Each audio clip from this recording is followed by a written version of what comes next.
Okay. As an add-on to the lesson we just had, which was on ovals and spacing for fencing or spacing for pretty much anything, I wanted to show you that something that is round, depending on the view you have of it, can have a different shape. For example, this is a cinnamon container. If you look at it straight, it looks rectangular. However, if you look at it this direction, where it's straight in front of you, it now is round. On the other hand, if it's at an angle like 45 degrees, instead of being round on top, it becomes more of an oval.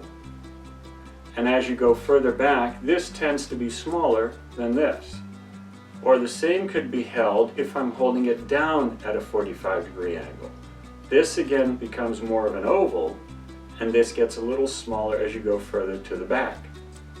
To do that in a drawing, you can look at this. This is when you're looking straight at the top of something that's round like a pipe or a rod or a jar or a container. If you hold it up a little bit, the top becomes slightly flatter like an oval, and the back side becomes slightly smaller. At more of an angle, that becomes even more pronounced, a little flatter here and a little narrower.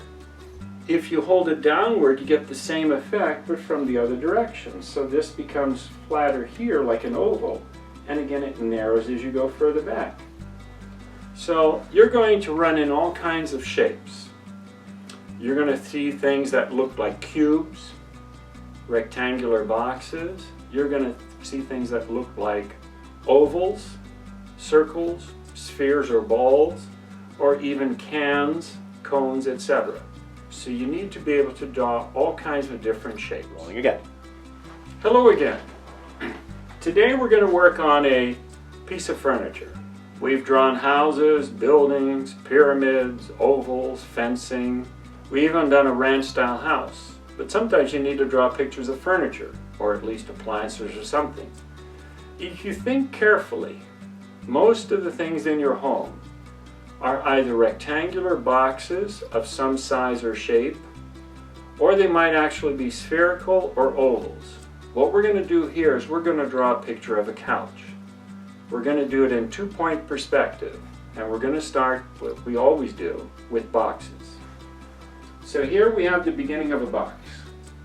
1 point, 2 point perspective. Here's one side, here's the other side.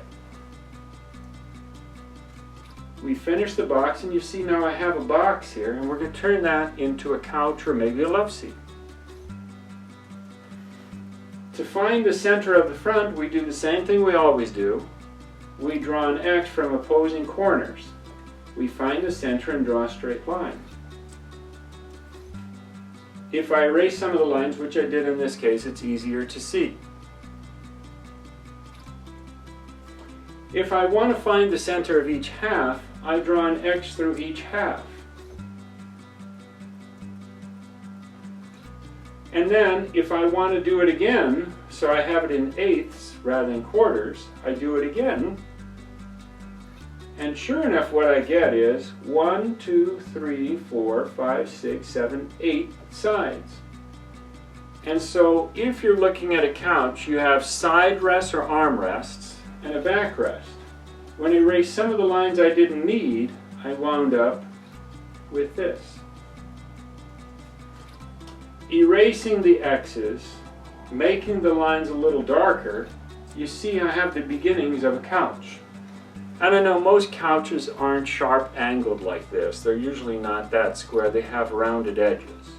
But first I want to make the basic shape.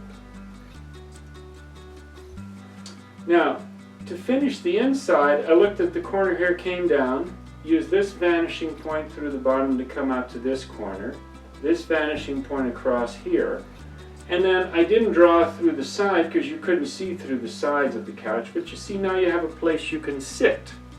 Can't be very comfortable because the back is too straight. So to make the back at an angle, you draw a line from this corner here upward. You don't know how tall you're going to make it yet, but you see that puts the seat at somewhat of an angle, and all couches are somewhat angular in the back.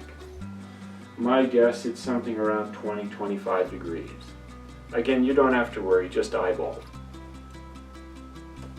And of course, it can't just be a flat sheet, so you use this vanishing point to the corner here, this vanishing point to the corner here. You go back, this vanishing point to put an edge on it. And what do you have? You have a couch that looks like this. So now keep in mind, use this vanishing point from this corner till it runs into the side of the chair, the arm rest. Use this vanishing point from here to the front. Then what I did is I used this vanishing point to give the impression of having basically cushions here. So you see this is a cushion.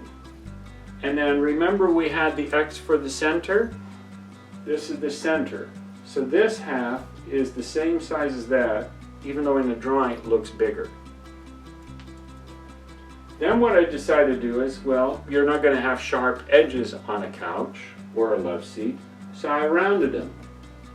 All the corners I could find, I rounded. And then I shaded it, and here we have a love seat.